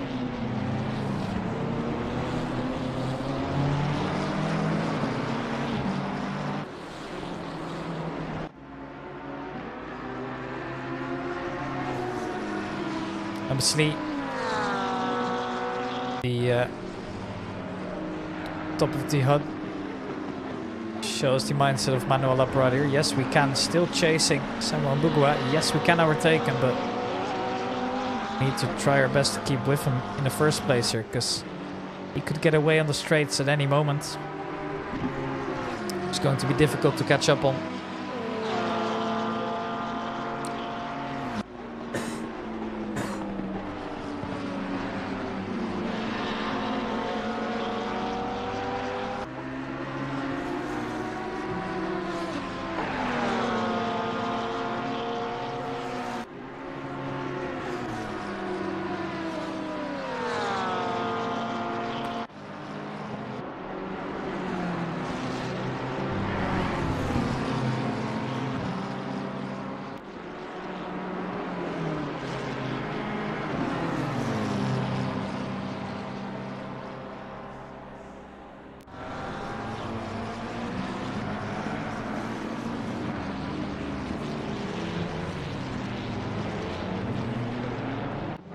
Samuel Mbugua getting closer to Dan Pickles as well, so the Porsche is struggling to keep up, where Samuel Mbugua is still opening up that attack.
Rather Brody now suddenly close by again. However, see, the KTM is so much quicker out here, and Samuel Mbugua, he wants to go for it, but how can you?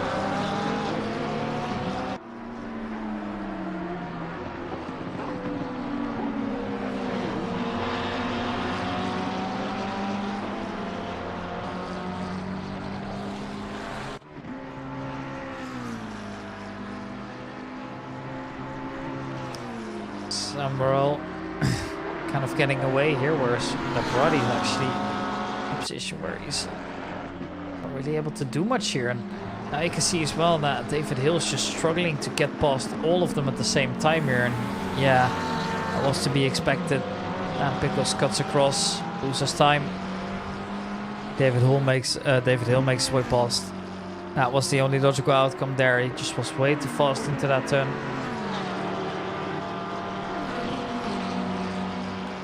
Couldn't do much about it.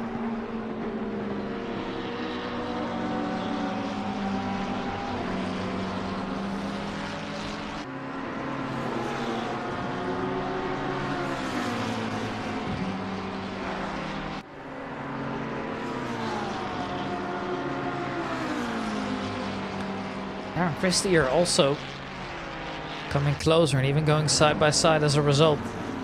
Maybe not quite yet, but knows he's coming at some point. Someone Buko has created a gap that is safe enough to kind of guarantee the spot for him. 22 minutes is what remains.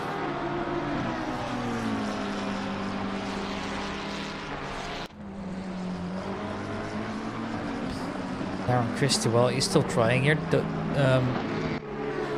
Dominic's headed into the pits, serving his mandatory pit stop as well as a 5-second success penalty. So where is he going to end up later? It's what we're all wondering.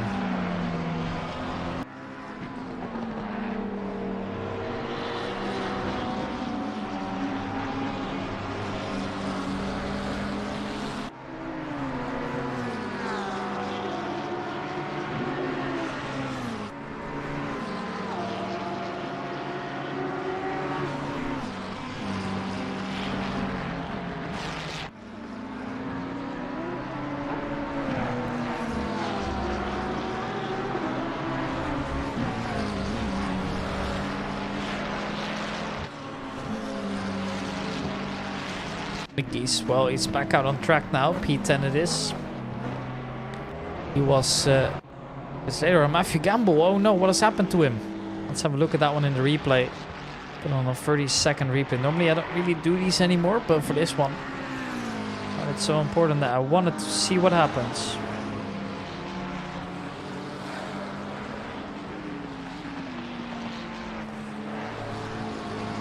All right through there on the limit, and then that bumps just shoots him up in the air on the limit, and then sometimes over the limit. Well, it's what tends to happen when you're pushing to the max, and unfortunately did not pay off for now. Dan Pickles is kind of clear now from Darren Christie, but there are still 3 drivers very much behind that could at any point come closer.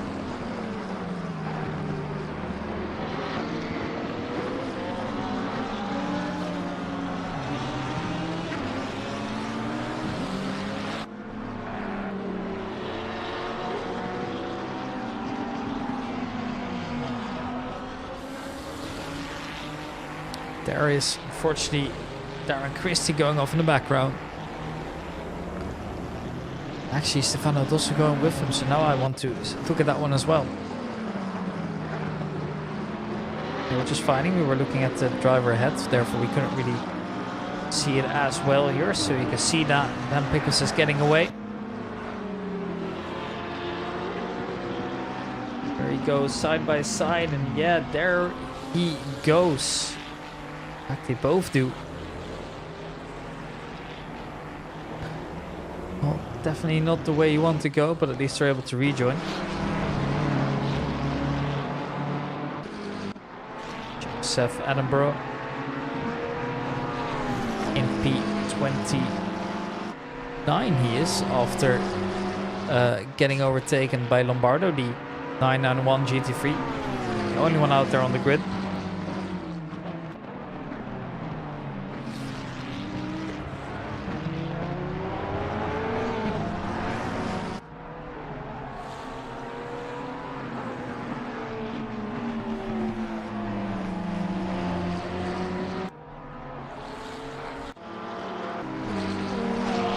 Manuel still pushing as well. Wants to get more out of this than P14, which is, well, Still very respectable, of course. It's 18 minutes remaining, as we still see the top 6 drivers having to pit at some point during the 13-minute pit window. That is, well, that's everything that's remaining, really.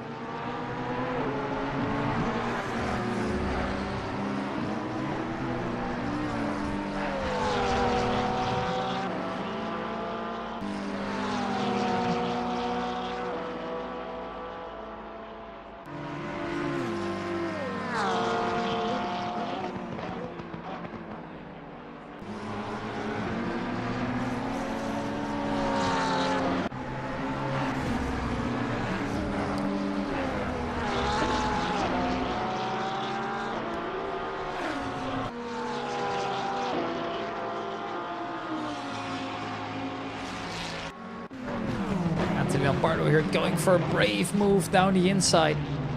Fortunately, though, it looks like the McLaren is holding its ground. There's a little bit of a touch between the two drivers, however.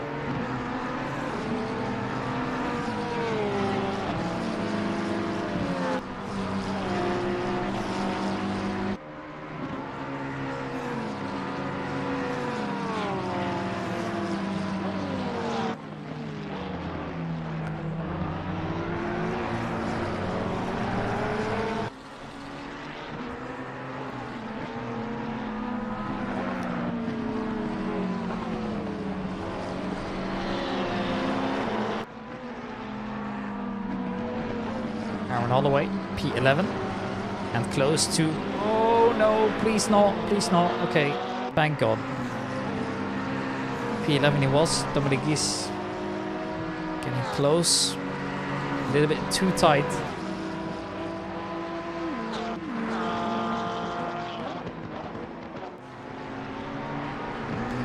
And well, with 10 minutes remaining, I wonder how the pit is going to go for the 6 drivers here, because I wouldn't be surprised if at some point we saw, oh no, that's Dominic Gies gone off.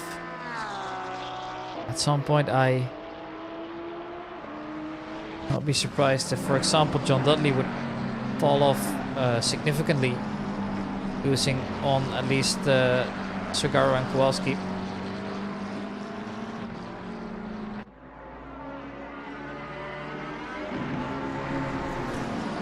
But yeah, that's obviously what happens as well, right? The 15-second time penalty is there for a reason. So I have to say it's a good implementation, though, to make the field more even.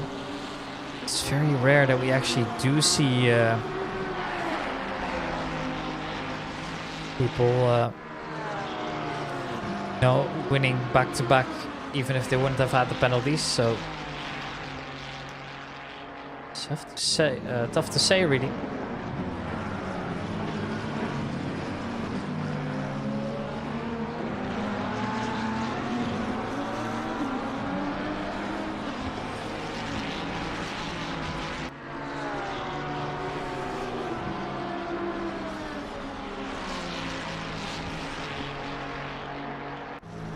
And Orlando we're aboard with. Staying out there in his safe position. Everybody has at least a second ahead and behind. No surprises there. It's going to get interesting once we see drivers like Tommaso Bocci head into the pit lane. See where they end up. It's most definitely staying ahead of John Dudley, who's nowhere even close yet. And even though he is currently approaching fast, he still needs to come in. And the question is, when is he going to do that? He knows he needs to. And it's just a matter of getting to know why here. Bocci is out there back on track in P7, so not losing too many positions. Actually, it's P8. A little bit of a late adjustment there.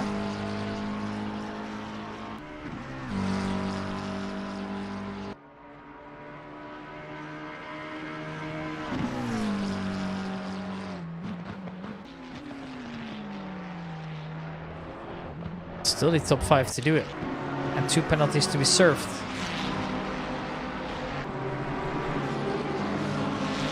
Fabio Ghilardi.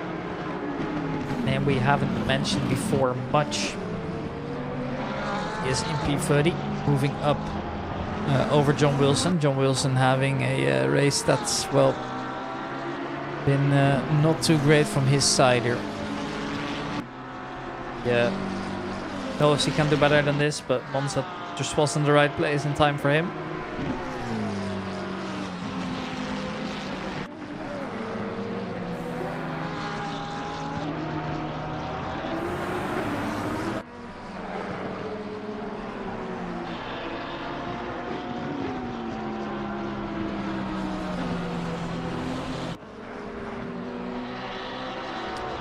Look at this though, this is where things might turn around here. Angelo Lando's still fighting for position, but with many faster drivers approaching, you need to time it well. When are you gonna, you know, let the drivers pass, and when are you gonna find the right moment to not lose too much time yourself? John Wilson side by side now. Keep in mind this is for position with Ghilardi. And John Wilson will easily stick the move before the turn even is there. So at least he goes back up to P30. Now it's Dan Pickles' turn to try. Angelo Orlando is so close by, and down the inside he goes as well. The Italian takes over the position from Dan Pickles. Successfully, very well done.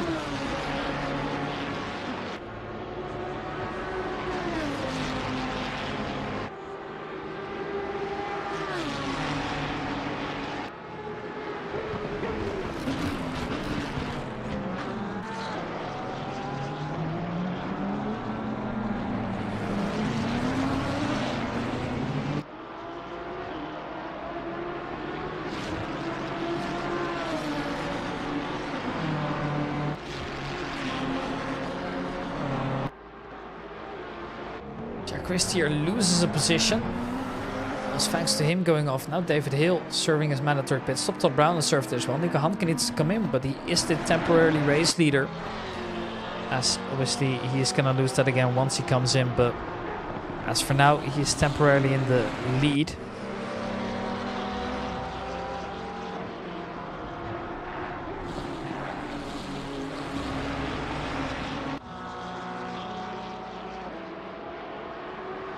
John Dudley's yet to service. Todd Brown and David Hill, they've done it. Mixed them up there for a second. Jack Christie's still in the mix here with two drivers, one ahead and one behind. Samuel Ambugua up front, and it's Laparati following behind.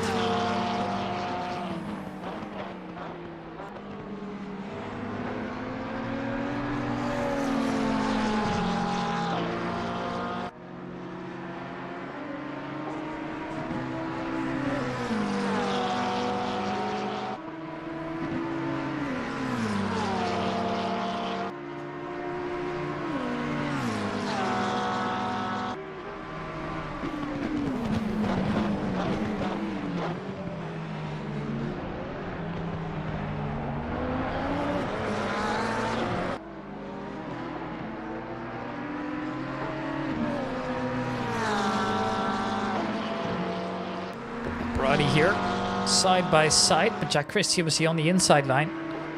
Shouldn't have too much problems taking that move. Manuel Laprade is not giving up. However, McLaren simply too far ahead to go for a move. There was no overlap, so therefore no room entitled. So obviously it is hard, but it is clean racing, so that's what that tends to happen. But Jack Christie still definitely not in the safe spot, as well Laparati is still following closely. Paolo Christie, meanwhile, loses a position to Stefano Dosso off screen. Jack Christie are still fighting for his life in the last 8 minutes of the race here. John Dudley serving his mandatory pit stop now. It's bound to be a long one. In fact, he's already fallen back to P9. Which is further than I expected. P10 it is now, and Dominique is approaching as well, rapidly on the straight. Manuel Labradi here goes for a move up to Jack Christie, and he does so successfully.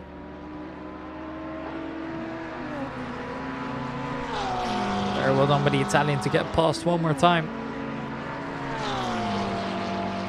However, the Brit is not having the time of his life when it comes to holding on to that. However, he seems to be good at overtaking back, so there is a chance to throw it back as soon as he can.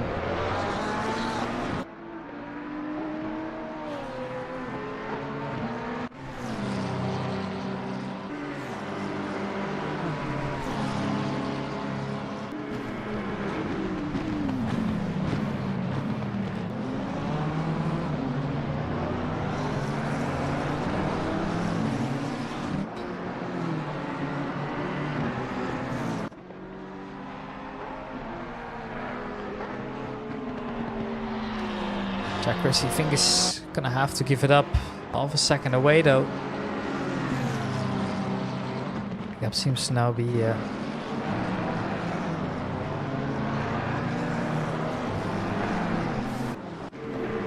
here's Harry Howard. Oof, just zigzagging his way through, but unfortunately can't make the exit. Has to take the escape road. A good shot however, but yeah, that was a massive track cut, of course.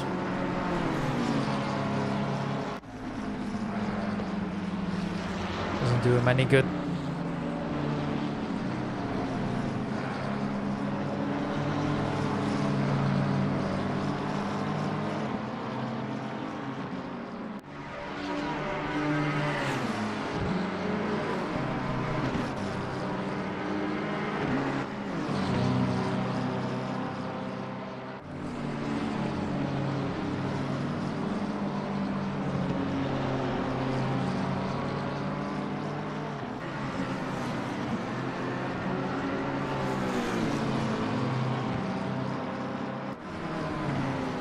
Five and a half minutes left here. Well, Nico Handke is the last driver to finish his mandatory pit stops now. So that will mean that Todd Brown once again moves over to the top position.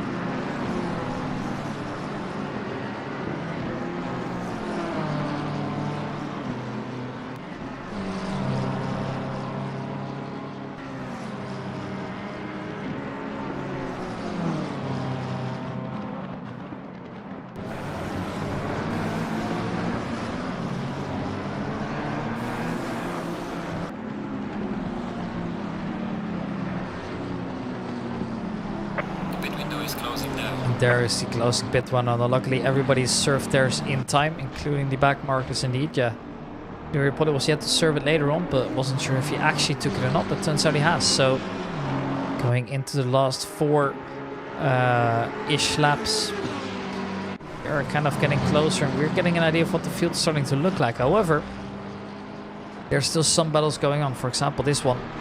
There's Merrifield ahead of Ghilardi for now.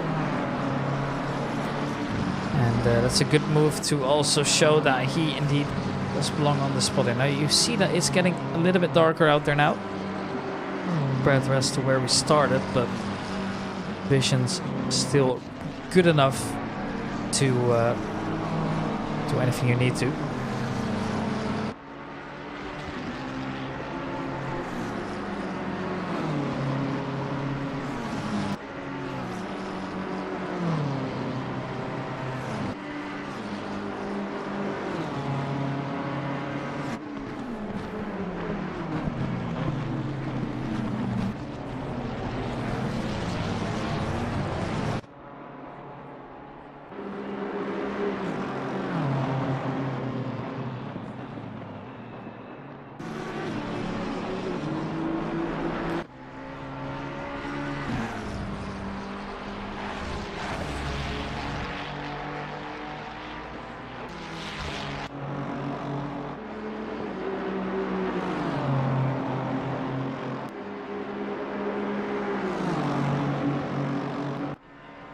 Here's Guy Cunahan. P25 had a eventful race, to say the least.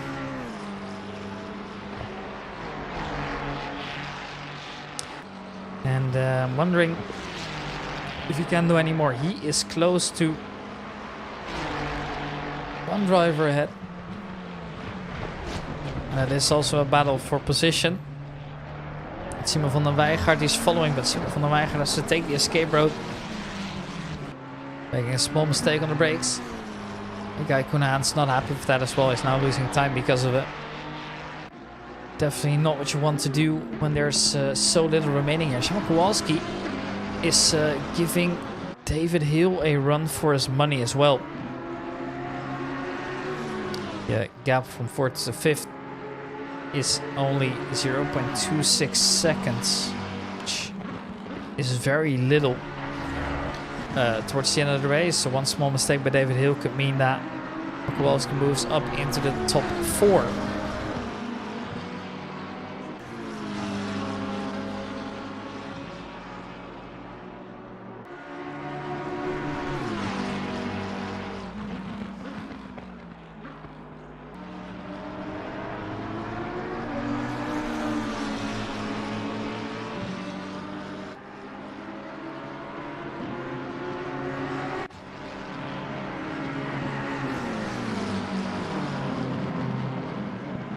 Look, we got half a second away. There's some lights flashing back and forth.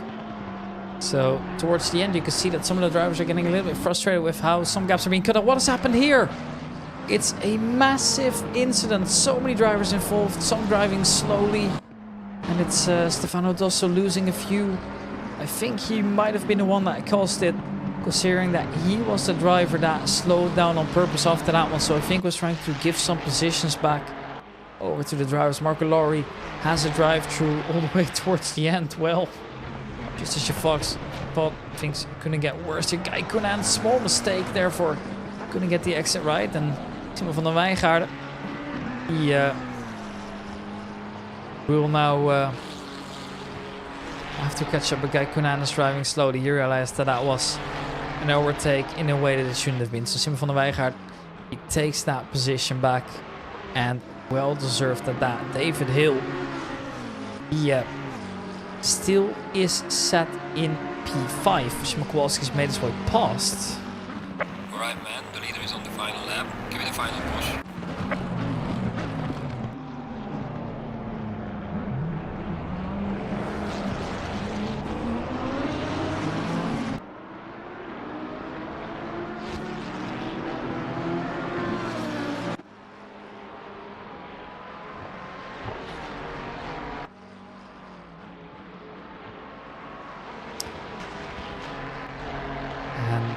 Well, the leader,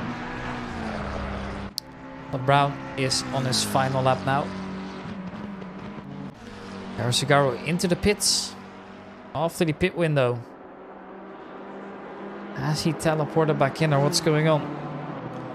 I, at this point, have no clue. What I do know is that David Hill is now on P4, and Garagaro is falling off massively. Szymon Kowalski now on the podium in the GT2. This might be the first podium we see for the GT2 cars in the Amigos Racing League.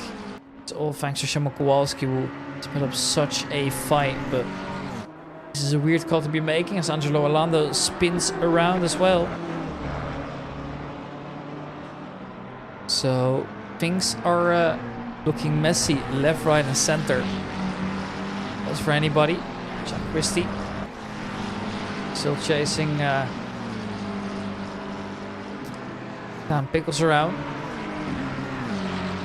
I think that might just be too much to handle here, as it will be Todd Brown here. He hasn't had any screen time basically, thanks to being so far ahead of everything else.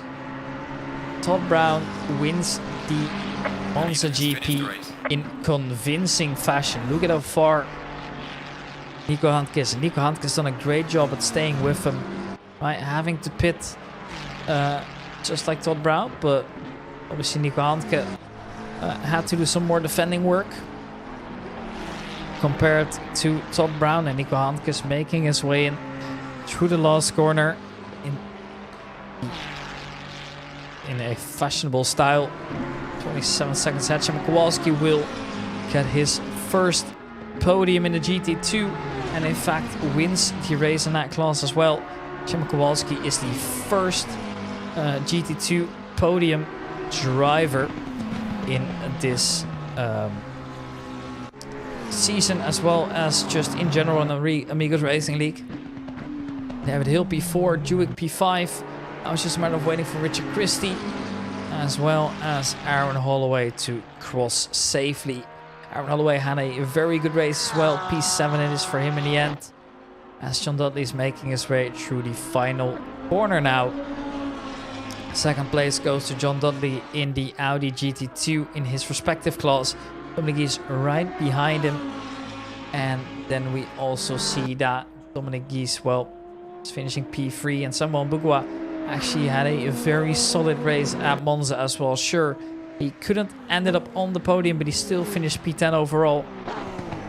Very respectable effort. Barati in P11, and then it's waiting for Dan Pickles, who's finishing P12 here. 12 it is for Pickles. Andrew Orlando already finished on a lap down. P13 it is for him here. Means that at this point essentially everybody has crossed the line. We're just waiting for one driver, I believe. But who is it? Who's still out there? I don't see it. Who's still driving? Well, this is weird. Everybody's finished according to my race control. Interestingly enough, but would be in another menu, so tell me what's going on. That would be great. I'm entirely sure here. 30 seconds added to Marco Laurie as well towards the end of the race, but I believe this is just the final order then. Joseph Attenborough is finished as well. He's the only driver still going, so whatever's going on there, I am not sure. Might be because of Lombardo. He's not finished officially yet. I'm not entirely sure, but I do know one thing. This is the end of the stream. Apologies for the lack of energy towards the end there. Oh, actually, Joseph Attenborough isn't finished. Interestingly enough, according to the game. But according to my screen, he is. So he's still driving around in the Monster Maka. And now he is finished according to the race. Yeah, there we go. Took a little while. Now he's in. Ladies and gentlemen, it's been a pleasure as always.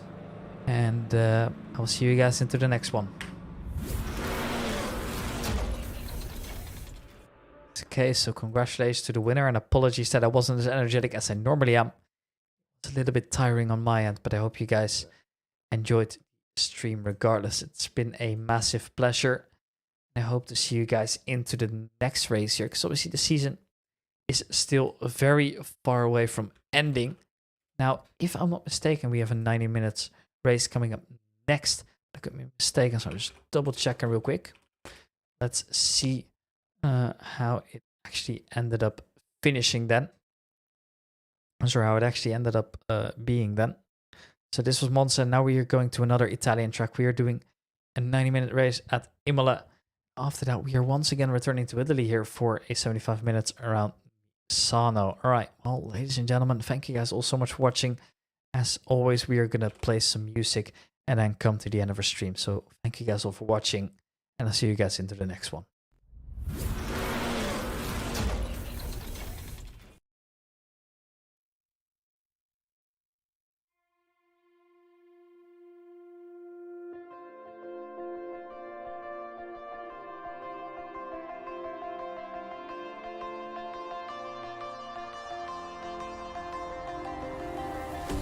Thought I saw you